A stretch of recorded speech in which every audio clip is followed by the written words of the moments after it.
है, वरना कैश और फ्यूचर्स की प्लेट में काफ़ी इंटरेस्टिंग बिहेवियर ये देखिए इस समय लोअर लेवल से अच्छी रिकवरी वोडाफोन आइडिया में अब करीब 12.55 पर। आई थिंक एफएनओ में अभी भी शायद ये स्टॉक 12 के नीचे है, 11.90 11.95 पे था मेरे ख्याल से। अब ओके थोड़ा सा बढ़ गया यहाँ पर भी, 12-15 डिस्काउंट थोड़ा कम हुआ है लेकिन अभी भी है डिस्काउंट। 9.6 टाइम्स हो गया है यहाँ पर QIB, बहुत इंटरेस्टिंग है। यतिन अब हमारे साथ स्टूडियो में जुड़े हैं। वैसे तो खैर हम यतिन से बात करेंगे येस बैंक पर, लेकिन एक बार पहले वोडाफोन आइडिया पे भी बात कर लेते हैं। यतिन, इंटरेस्टिंग है क्योंकि QIB ऑलमोस्ट 10 टाइम्स हो रहा है रिटेल, लेकिन अभी भी पूरा नहीं बढ़ा है। बिल्कुल रिटेल अभी भी 0.6-0.7 टाइम्स के आसपास की आपको सब्सक्रिप्शन फिगर दिखाई दे रही है, और शायद अनुज इसीलिए आपको ये फ्यूचर्स में डिस्काउंट दिखाई पड़ रहा है, बिकॉज मार्केट शायद एक्सपेक्ट करके चल रहा है कि जो 35% पूरे इशू का जो रिटेल कोटा है उसकी 6-6.5 हज़ार करोड़ की सप्लाई रहेगी। हाइपोथेटिकली लोगों का मानना ये है कि वेडनेसडे को अलॉटमेंट आपको इवनिंग को आ जाएगा, शेयर्स क्रेडिट हो जाएंगे, और थर्सडे को जिस दिन एक्सपायरी है उस दिन ये शेयर का लिस्टिंग आपको होता हुआ दिखाई पड़ेगा जो FPO में आपको अलॉट हो रहे हैं। तो शायद उसी वजह से फ्यूचर डिस्काउंट में चल रहा है। लेकिन अगर आप सब्सक्रिप्शन का आंकड़ा देखें, देखिए बहुत ही बढ़िया आपको एंकर बुक दिखाई दी थी। फिडिलिटी की बात करें या GQG की बात करें, इसके जैसे टॉप एंकर इन्वेस्टर्स से डोमेस्टिक म्यूचुअल फंड में से Motilal Oswal corn mutual fund ने पार्टिसिपेट किया, और ये लग भी रहा था कि QIP सब्सक्रिप्शन पिकअप होगा।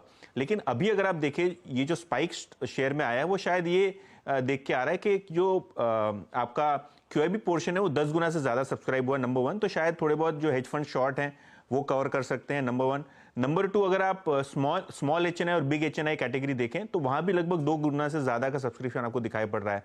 तो काफी सारे HNI जिन्होंने अपनी पोजीशन हेज की थी, क्योंकि ये सब्सक्रिप्शन पिकअप कर रहा है, तो उस हिसाब से वहां आपको थोड़ा बहुत कवरिंग का माहौल दिखाई दे रहा है। सुबह जो फ्यूचर्स थे वोडाफोन आइडिया के मई और अप्रैल लगभग 25 से 30% डिस्काउंट पे थे। अभी वो डिस्काउंट जो है वो फिलअप हो रहा है, लेकिन हाँ 11 रुपए के इशू के भाव पे 18,000 करोड़ का IPO लगभग 4 गुना सब्सक्रिप्शन होता हुआ दिखाई पड़ रहा है। और शायद मुझे लगता है 4 बजे तक आपको ये भी दिखाई पड़ेगा कि 10 गुना से ज़्यादा QIP पोर्शन सब्सक्राइब हो जाएगा, और जैसे कि मैंने कहा जो FPO है वो 4 से 5 गुना इसी बेसिस पे सब्सक्राइब होता हुआ दिखाई पड़ सकता है मार्केट एक्सपेक्टेशंस के हिसाब से। बिल्कुल, बहुत शानदार यहाँ पर अब सब्सक्रिप्शंस आ रहे हैं यहाँ पर। शरद जी, ये क्या मार्केट का कमाल है या फिर अब स्ट्रीट को वाकई में लग रहा है कि नहीं अब थोड़ा सा इसको रीलुक किया जाए वोडाफोन आइडिया को? देखिए, फंड रेजिंग होने के बाद ऑब्वियसली लगेगा तो काफी बेहतर, क्योंकि जो एक मेजर इनका कंसर्न है वो यही था कि वर्किंग कैपिटल जो कंस्ट्रेंट्स थे वो काफी सीवियर थे इनके, चाहे लॉन्ग टर्म हो चाहे शॉर्ट टर्म हो।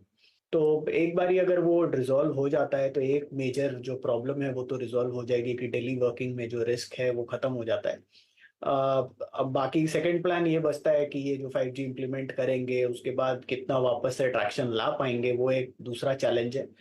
सेक्टर के हिसाब से भी ये काफी पॉजिटिव है, नहीं तो डुओपोली जैसा हो रहा था, 3-4 प्लेयर्स रहना बेटर रहता है कंज्यूमर के हिसाब से भी और सेक्टर की ग्रोथ के हिसाब से भी।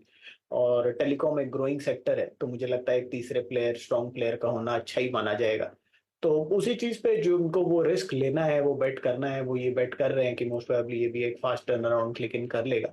ब्रांड देखिए स्ट्रांग है ही है अभी भी, तो अगर ये वर्किंग कैपिटल वाले इश्यूज जो हैं वो रिजॉल्व हो जाते हैं और ये 5G को अग्रेसिवली पुश थ्रू कर पाते हैं, तो मेरे हिसाब से डिमांड में कोई प्रॉब्लम ऐसा आनी नहीं चाहिए। इतनी प्रॉब्लम के बावजूद भी वोडाफोन का पास ठीक ठाक कस्टमर बेस अभी भी है, पिछले 3-4 साल की लगातार प्रॉब्लम के बाद। तो मेरे हिसाब से उसी चीज पे लोग बेट कर रहे हैं, और बाजार में भी थोड़ा ऑप्टिमिस्टिक है अभी पूरा मार्केट टेलीकॉम को लेकर, खास करके राइजिंग आरपूस में, तो वो भी रब ऑफ इफेक्ट प्ले करता है। तो कुल मिला के जो रिस्क टेकिंग इन्वेस्टर्स हैं या जो थोड़ी लंबी अवधि के लिए वेट कर सकते हैं, क्योंकि मुझे लगता है कि 2-3 साल के पहले आपको बहुत साइजेबल नंबर्स में इंप्रूवमेंट तो दिखाई नहीं देगा, उतना टाइम तो इनको लगेगा रोल आउट करते करते और उसका इम्पैक्ट आते आते। तो लॉन्ग टर्म के लिए हो सकता है कि काफी बढ़िया बेट निकल के आए, बट मैं प्रेफरेबली वेट करूंगा कि नंबर्स जब ठीक ठाक आने लगे तभी मैं पोजीशन लूँ। ओके, तो शायद शॉर्ट टर्म ट्रेडर्स के लिए एक बड़ा एडवांटेज FPO दे रहा है, लेकिन लॉन्ग टर्म में थोड़ा और टाइम देंगे शरद एक कॉल लेने से पहले। ये बात हुई